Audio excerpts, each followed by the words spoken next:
Assalamualaikum warahmatullahi wabarakatuh. Selamat datang di channel kami, tempat berkumpulnya para pecinta cerita seram dan misteri. Saya Pandu Amerta, dengan bangga akan menemani kalian dalam sebuah perjalanan yang akan menguji nyali dan mengundang rasa penasaran. Pada kesempatan kali ini, saya akan membawakan sebuah kisah yang sangat istimewa yang berjudul Rumah Hantu di Perkebunan Karet. Cerita ini terinspirasi dari pengalaman nyata yang pernah dialami oleh beberapa orang, dan kami persembahkan berdasarkan kisah yang dikumpulkan oleh Bristory. Untuk kalian yang ingin terus update dengan cerita-cerita menyeramkan dan fakta-fakta menarik seputar dunia horor, jangan lupa untuk follow akun YouTube, Instagram, dan Twitter milik Bristory. Di sana kalian akan menemukan lebih banyak kisah yang menggugah adrenalin dan misteri yang tak terduga. Langsung saja kita memasuki ceritanya. Sudut pandang Sandi. Aldo sudah masuk ke kamarnya. Dia terlihat sangat kelelahan. Sejak kemarin memang sungguh melelahkan buat kami, walaupun selalu terus bersama. Tapi selama perjalanan dari Jakarta sampai ke tujuan, aku lebih banyak tidur, sementara Aldo sama sekali gak tidur. Jadi ya mungkin aku bisa lebih segar. Sementara itu aku masih duduk melepas lelah di ruang tengah bersama Pak Rahman. Jam 2 siang, matahari sangat agak condong ke bagian barat permukaan bumi. Namun sangat panasnya masih terasa galak. Sepoi angin perkebunan bertiup perlahan, seperti menetralisir udara, jadi gak mendidih gerah. Bertelanjang dada, aku menghela nafas panjang, menyeka keringat yang sedikit bercampur debu tipis. Wah, lahannya benar-benar kotor ya, Pak. Aku membuka percakapan dengan Pak Rahman. Kan udah saya bilang, perkebunan ini memang sudah sangat lama, gak ada yang ngurus. Saya juga kesini hanya sesekali aja, jawab Pak Rahman. Iya juga sih. Yang pasti kalau nanti kantor kami jadi beli lahan ini, bakal banyak yang harus dilakukan dulu sebelum menggarap pohon karetnya. Benar. Dan juga di banyak bagian sudah harus ada peremajaan pohon karetnya.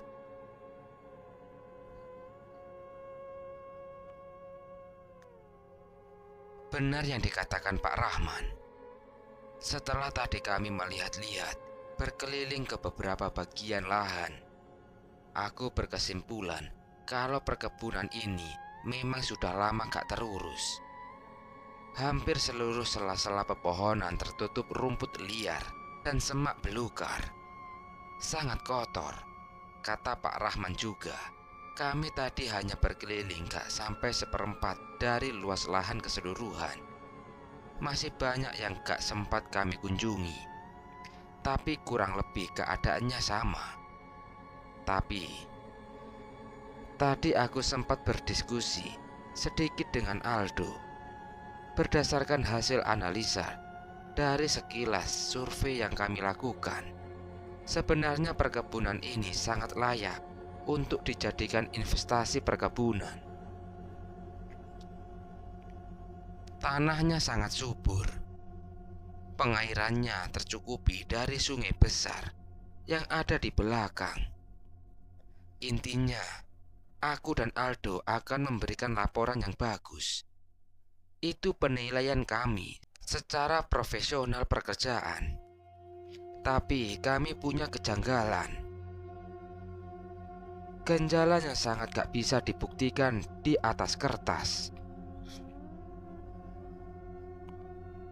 Aku dan Aldo sudah merasakan kejadian menyeramkan pada malam pertama kami tinggal di perkebunan ini.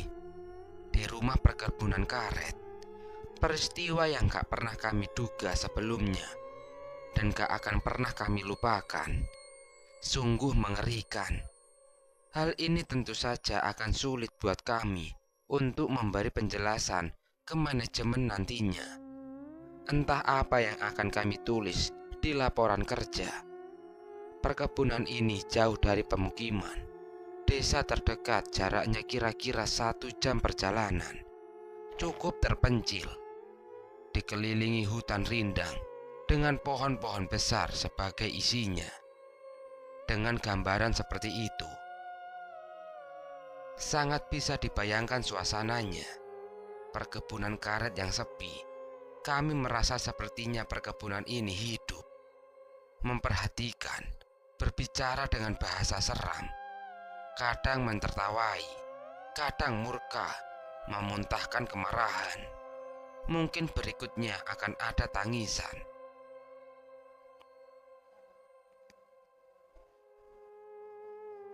Pak, nanti saya ikut ke kota ya. Ada beberapa keperluan kami yang harus dibeli. Pada jam 3 sore, tiba-tiba muncul ide itu di kepalaku. Ikut Pak Rahman ke kota. Aku harus membeli beberapa kebutuhan untuk kami tinggal di sini beberapa hari ke depan. Oh gitu. Ya sudah, ayo kita jalan, mumpung masih terang, jawab Pak Rahman. Pikir aku juga begitu. Selagi masih siang, masih ada waktu buatku pulang pergi ke kota. Masih cukup waktu untuk kembali lagi sebelum maghrib. Bang Aldo gak diajak? Tanya Pak Rahman. Gak usah Pak, capek banget dia. Kasihan. Sebelum maghrib juga saya udah sampai sini lagi kan, jawabku. Iya, aku gak tega untuk membangunkan Aldo. Lebih baik dia istirahat aja. Toh, aku akan sudah balik lagi dalam 2 jam. Oh ya sudah, yuk kita berangkat sekarang, ucap Pak Rahman. Gak berlama-lama, dalam hitungan menit kami sudah berada di atas motor masing-masing. Kemudian pergi meninggalkan rumah. Dimulailah perjalanan menuju kota. Kami menyusuri jalan tanah membelah perkebunan karet. Masih lepas sedikit dari pukul 3. Udara panas berubah jadi cenderung hangat. Garis kuning keemasan sinar matahari terlihat menembus di sela-sela rapatnya pepohonan, menerangi sekitar. Indahnya waktu menjelang habisnya siang, melaju dengan kecepatan sedang. Sesekali Pak Rahman berbicara setengah berteriak dari atas motornya untuk memberitahu tentang informasi yang belum dia sampaikan sebelumnya. Cara berbincang yang agak susah memang, tapi aku tetap memberikan tanggapan sebisanya. Tentu saja dengan setengah berteriak juga. Di samping harus mendengarkan omongan Pak Rahman sesekali, aku juga harus memperhatikan jalan. Aku harus menghafal jalan yang kami lalui agar nanti perjalanan pulang gak sampai tersesat. Tapi sejauh ini jalanannya yang lurus-lurus aja. Kami belum menemui persimpangan, jadi mudah aku untuk menghafalnya. Barisan pepohonan karet yang teratur membuat aku yang sedang berjalan di tengahnya seperti melihat banyak terowongan panjang di kanan kiri jalan. Sungguh indah pemandangannya. Kira-kira hampir 1 jam perjalanan, tiba-tiba Pak Rahman menghentikan motornya. Bang Sandi, ini persimpangan satu-satunya setelah perkebunan karet selesai. Sebelum kita masuk hutan, kalau ke sana jalan menuju kampung terdekat. Begitu Pak Rahman bilang, sambil tangannya menunjuk ke arah kiri. Ingat ya, persimpangan ini nanti Bang Sandi ambil kiri kalau dari kota. Pak Rahman menegaskan sekali lagi. Iya Pak, iya, jawabku dengan mimik serius. Lalu kami melanjutkan perjalanan. Benar saja, setelah persimpangan itu kami langsung masuk ke wilayah hutan. Hutan ini masih sangat rindang. Pepohonannya lebih rapat dari perkebunan karet. Bermacam jenis pohon besar berdesakan mengisi suburnya tanah pedalaman. Udara yang tertiup jauh lebih segar, bersih dan menyejukkan. Tapi tetap sama, keadaannya sangat sepi. Selama perjalanan kami belum pernah menemui manusia lain yang searah maupun berlawanan. Nah, ini persimpangan satu lagi. Kalau ke kanan itu jalan menuju jalan lintas Sumatera, tapi yang arah ke Lampung Selatan. Kita lurus. Pak Rahman bilang begitu ketika kami lagi-lagi berhadapan dengan persimpangan. Setelah sebelum menembus hutan, jalan yang kami lalui pun mulai lebih besar. Kira-kira sudah seukuran satu lintasan mobil kecil. Walau masih berupa jalan tanah, kami lagi-lagi melanjutkan perjalanan. Sepertinya persimpangan tadi merupakan batas akhir dari wilayah hutan, karena setelah itu kami mulai menemui rumah penduduk. Benar, rumah penduduk yang tadinya berjauhan lama-kelamaan menjadi rapat, dan akhirnya hampir jam 4:30 akhirnya kami sampai ke kota. Bang Sandi, kalau mau belanja kebutuhan di toko ini saja, lengkap semuanya ada. Bang Sandi gak perlu kemana-mana lagi. Kami berhenti di satu toko besar di pinggir jalanan kota. Satu toko yang sepertinya benar kata Pak Rahman tadi, menjual banyak barang.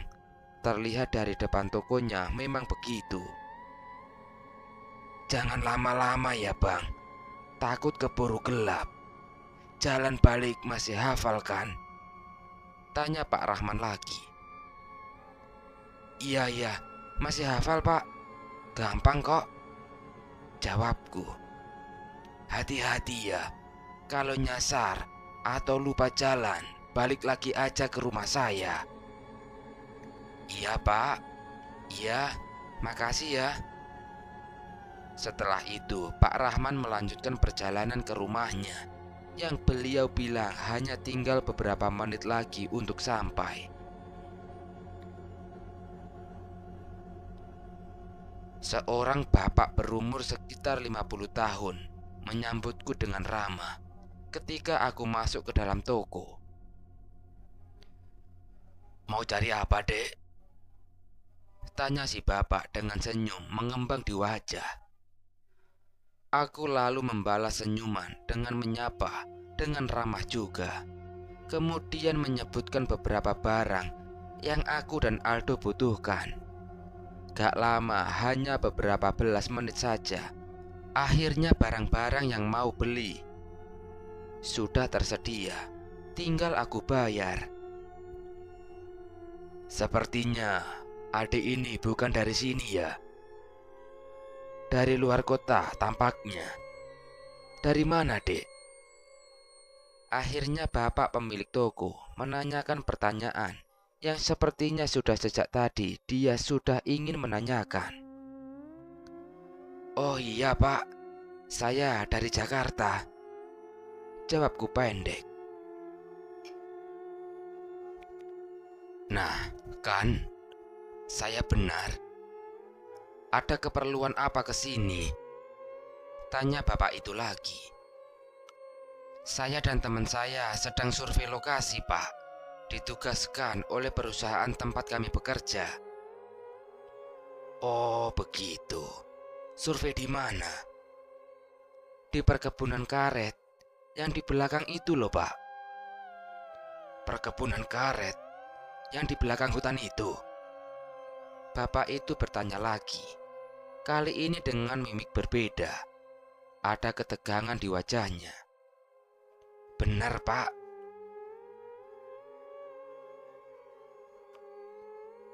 Menginap di sana? Iya, Pak. Mungkin 1 atau 2 malam ini kami menginap di rumah di perkebunan karet itu. Bapak tahu? Saya tahu, Dek. Kalau bisa, menginapnya di kota sini saja. Jangan di sana. Hela nafas panjang mengakhiri kalimat bapak ini. Gak apa-apa, Pak. Biar proses pekerjaan kami cepat selesai. Makanya kami menginap di sana. Jawabku. Raut wajah yang ditunjukkan oleh bapak ini membuat aku gak mau melempar pertanyaan yang sebenarnya sudah ada di ujung lidah. Karena sepertinya aku sudah tahu jawabannya. Jawaban yang akan membuat cemas tak terkira. Terus, setelah dari sini adik langsung kembali ke perkebunan lagi? Tanya bapak toko lagi. Iya, Pak. Saya harus balik lagi. Teman saya sendirian di perkebunan. Ya sudah. Jalanlah sekarang. Jangan sampai keburu gelap. Hati-hati. Apalagi kalau ketemu persimpangan. Pilih jalan yang benar. Pada kalimat terakhir, bapak ini sangat jelas menunjukkan kekhawatiran di wajahnya. Rasa cemas tergambar jelas. Di persimpangan, pilih jalan yang benar. Kalimat itu seperti digarisbawahi oleh bapak pemilik toko. Entah kenapa, yang pasti aku jadi ingat kalau nanti akan menemui 2 persimpangan.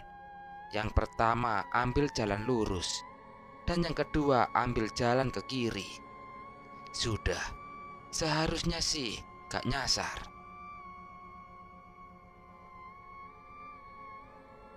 Beberapa menit menjelang jam 5 sore, setelah sudah di atas motor dan semua keperluan sudah di dalam tas, aku baru ingat kalau bensin motor sudah tiris.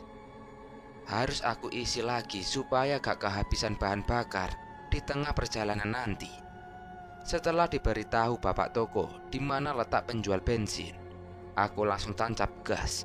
Ternyata penjual bensin agak jauh, sekitar 5 menit perjalanan. Jadi aku kehilangan 10 menit lebih.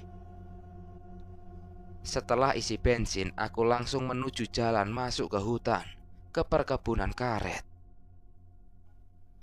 Jam setengah 6, matahari sudah gak terlihat lagi karena tertutup pepohonan.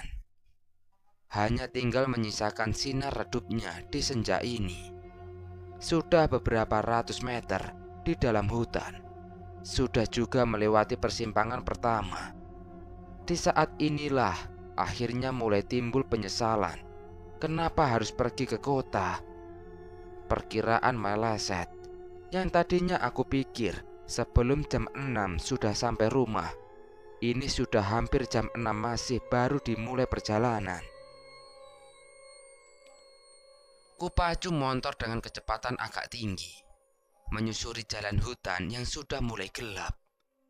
Dan semakin gelap, berkali-kali aku melirik jam tangan, memperhatikan jarum waktu yang terus berputar, seperti berputar lebih cepat dari biasanya. Jalan tanah yang panjang berliku, banyak kelokan ke kiri ke kanan, tanjakan melintas datar agak tinggi. Ada juga kontur menurun tajam. Jam 6 lewat. Hutan yang sedang aku belah ini sudah makin gelap. Lampu motor aku nyalakan untuk membantu penglihatan. Gak ada lagi percikan sinar matahari. Gak ada lagi cahaya langit menerangi. Tapi jalan ini tetap harus aku susuri. Sampai ketika akhirnya aku gak lagi bisa melihat jam yang melingkar di tangan kiri. Hari sudah memasuki malam. Gelap total. Pepohonan besar dan rindang jadi pemandangan paling dekat yang dapat aku lihat. Sementara kanan kiri masih dikuasai gelap pekat. Sama sekali gak ada kehidupan. Gak ada satupun orang di hutan ini kecuali aku. Angin malam yang cukup dingin sebenarnya cukup sejuk. Tapi entah kenapa keringatku malah mulai jatuh bercucuran.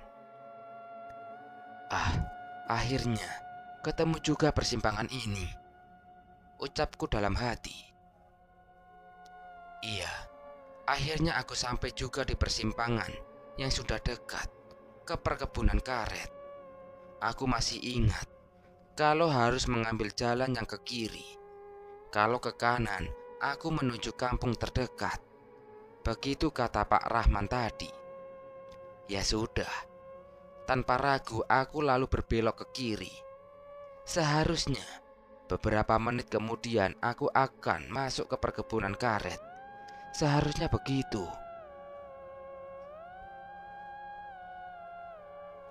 Aku terus susuri jalan tanah di dalam hutan ini, sambil terus berharap akan segera menemui pepohonan karet. Tapi entah sudah berapa lama aku belum juga masuk perkebunan karet. Masih saja terus menelusuri perut hutan rindang ini. Mungkin masih di depan. Sabar.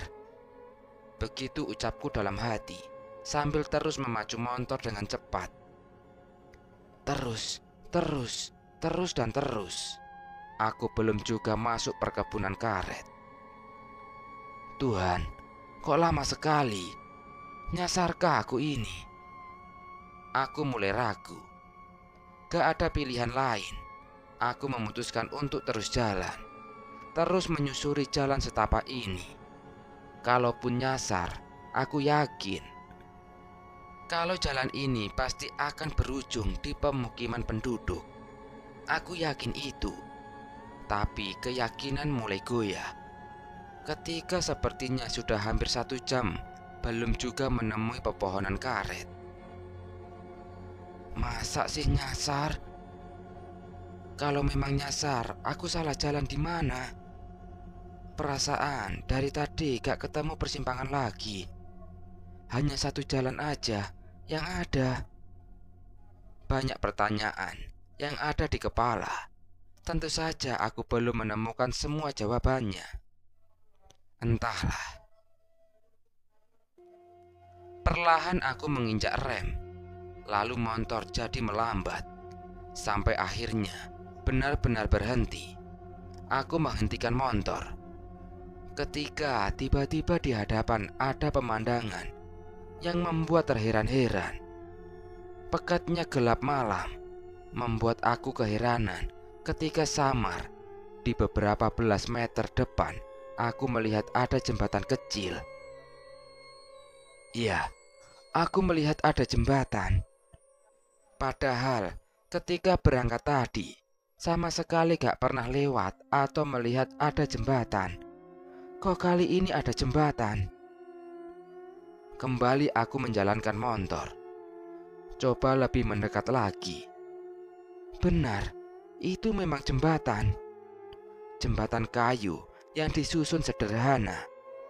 Hanya ada 4 batang besar kayu yang menjadi dasar jembatan. Sementara di sisi kanan kirinya ada kayu lebih kecil memanjang untuk kita berpegangan kalau melintasinya. Dengan berjalan kaki, aku coba melongok ke bawah jembatan. Ternyata kosong dan gelap. Gak ada tanda-tanda sedikit pun air mengalir. Jembatan ini melintas di atas sungai kering. Beberapa saat setelah menemui jembatan, inilah akhirnya aku sadar kalau aku tersasar. Bukan di jalan yang benar untuk pulang. Aku harus ambil keputusan. Balik arah kembali ke jalan aku datang tadi, atau lanjut melintasi jembatan dengan harapan ada perkampungan di depan. Lanjut aja ah. Kalau balik lagi udah terlalu jauh, ucapku dalam hati. Ya sudah, akhirnya aku memutuskan untuk melintasi jembatan kayu ini. Perlahan aku menjalankan motor menaiki jembatan. Di titik ini, aku baru bisa melihat kalau jembatan sepertinya sudah lama gak pernah ada yang melintasi. Permukaannya dipenuhi lumut. Ban motorku terasa licin ketika menjajaknya. Benar, jembatan ini berlumut. Bunyi kriet, kret. Gesekan kayunya semakin menambah seram suasana. Beberapa belas detik kemudian aku sudah sampai di sisi seberang. Jalanan agak menanjak ketika aku sudah lewat jembatan, seperti mendaki ke atas bukit kecil yang agak sedikit berbeda dengan daerah sebelum jembatan. Pada sisi yang seberang sini, di kanan kiri jalan gak banyak dipenuhi pepohonan. Aku terus susuri jalan agak menanjak ini hingga sampai ke atas dan menemui kontur yang agak datar. Pada saat inilah sesuatu yang aku takutkan terjadi. Mesin motorku tiba-tiba mati. Tuhan, cobaan apa lagi ini? Gelap gulita, aku terpaku sendirian di atas motor mogok. Entah sedang berada di bagian hutan sebelah mana. Turun dari motor, aku akan mencoba memperbaikinya. Pekatnya hutan, penglihatanku hanya dibantu oleh pantulan warna langit. Beberapa kali rasa cemas membuatku memandang sekeliling, khawatir ada sesuatu. Gagal. Aku sama sekali gak bisa memperbaiki motor. Sama sekali gak tahu apa yang rusak. Aku menyerah, gak tahu lagi harus berbuat apa. Tapi ketika hampir putus asa, ketika mataku sudah semakin terbiasa melihat dalam gelap, tiba-tiba aku melihat ada bangunan yang berdiri di kejauhan. Apa itu? Rumah penduduk kah? Apapun itu, aku memutuskan untuk mendekatinya. Lalu aku mendorong motor, mendekat ke bangunan itu. Jalan yang masih menanjak membuat aku agak kesusahan berjalan ke sana. Tapi akhirnya sampai juga. Ternyata benar, ini bangunan berbentuk rumah. Gak besar, tapi gak kecil juga ukurannya. Sepertinya rumah ini gak berpenghuni, gak ada penerangan sama sekali. Bagian dalam dan luarnya sangat gelap. Ya sudahlah, kalau memang rumah kosong, seenggaknya aku bisa beristirahat sebentar di sini. Begitu pikirku dalam hati. Aku parkirkan motor di depan, kemudian masuk ke terasnya. Ternyata rumah kayu. Seluruh dindingnya terbuat dari kayu. Gak ada dinding tembok. Itu yang aku lihat. Pintu rumah tertutup rapat. Begitu juga jendelanya. Di teras ada papan kayu panjang yang sepertinya diperuntukkan sebagai kursi. Kemudian aku duduk di situ sambil melepas lelah. Duduk bersandar lalu membakar rokok. Suasananya sangat hening. Sama sekali gak ada suara apapun juga. Desir angin pun gak ada. Semuanya senyap, mati. Kepulan asap rokokku membumbung, memenuhi isi gelap depan rumah. Setiap detiknya, aku berusaha menjaga pikiran agar gak bermain di wilayah kecemasan. Aku putus asa, memperbaiki motor gak bisa, gak tahu harus melangkah kemana. Sampai akhirnya aku memutuskan untuk bermalam di rumah ini saja sampai pagi tiba. Dengan segala resikonya, aku ambil keputusan itu. Entah sudah berapa batang rokok sudah aku habiskan. Sampai ketika ada sesuatu mulai terjadi. Di tengah hutan yang letak, pastinya gak tahu di mana. Aku mulai merasakan ada sesuatu. Perasaan mulai gak enak. Dinginnya udara berangsur menghangat.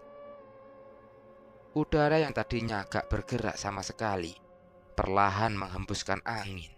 Mulai terasa pepohonan di sekitar yang tadinya diam gak bergerak, perlahan mulai bergoyang dan menghasilkan suara. Aku yang duduk tepat di depan jendela rumah sangat terkejut ketika tiba-tiba jendela ini terbuka. Dengan sendirinya, jendela kayu menimbulkan bunyi. Krek.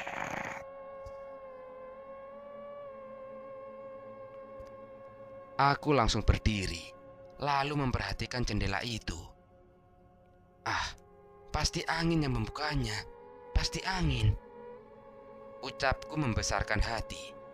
Jendela kayu ini terbuka lebar, sehingga kalau ada cahaya terang, aku pasti sudah bisa melihat isi rumah. Tapi ini gelap pekat, sama sekali gak bisa melihat apa-apa di dalam. Ketakutan mulai timbul. Perasaan cemas memuncak, memenuhi ruangan batin. Namun tetap berharap kalau yang membuka jendela benar angin.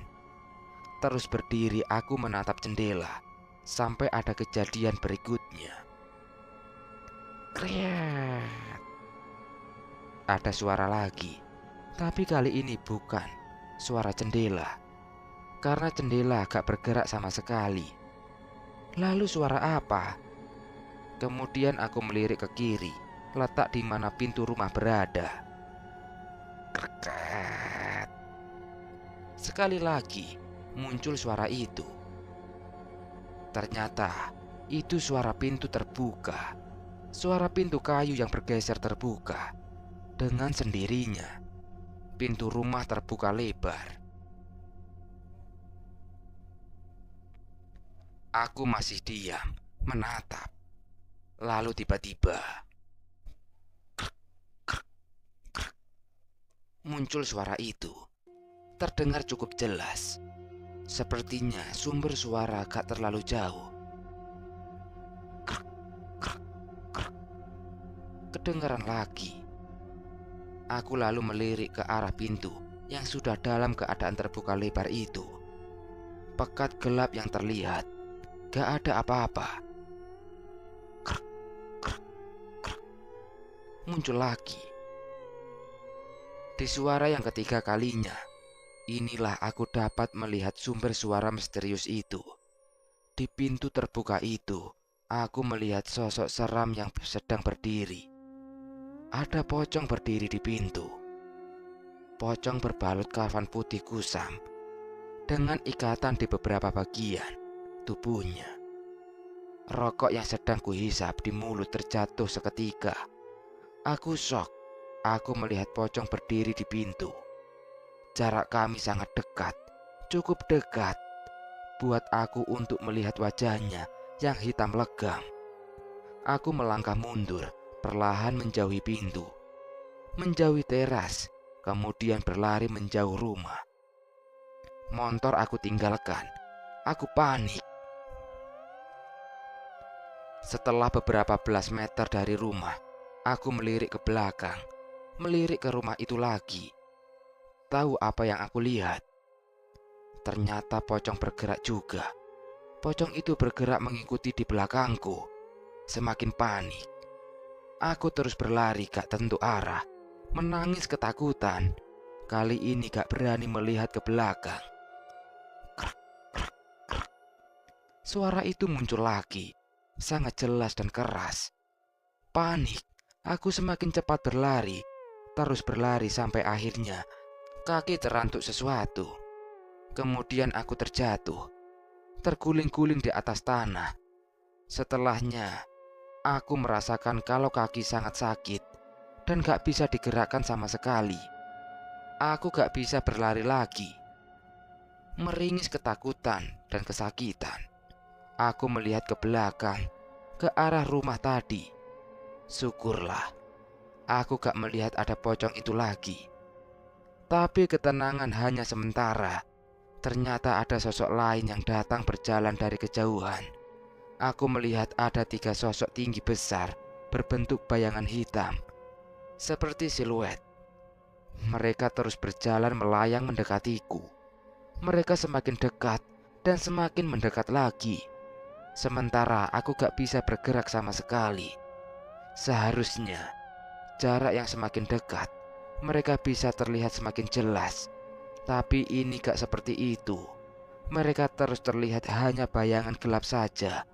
Sampai akhirnya 3 sosok itu sampai juga di tempatku berbaring.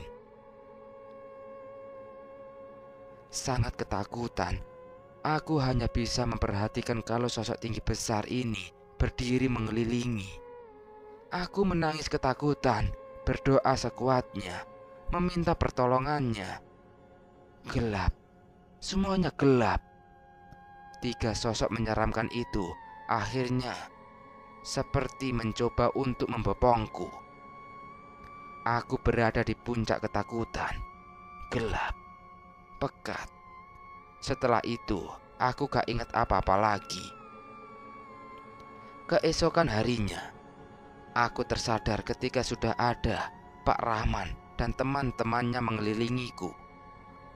Pak Rahman bilang, aku dan Aldo gak ada di rumah perkebunan karet ketika dia sampai di situ pagi-pagi sekali. Kemudian dia berinisiatif untuk mencariku bersama dengan teman-temannya. Akhirnya aku ditemukan di salah satu sisi hutan, berjarak cukup jauh dengan motorku yang terparkir di satu gubuk kosong. Setelah aku ditemukan, lalu kami melanjutkan untuk mencari Aldo. Syukurlah, Aldo akhirnya ditemukan juga. Sungguh peristiwa yang sangat menyeramkan.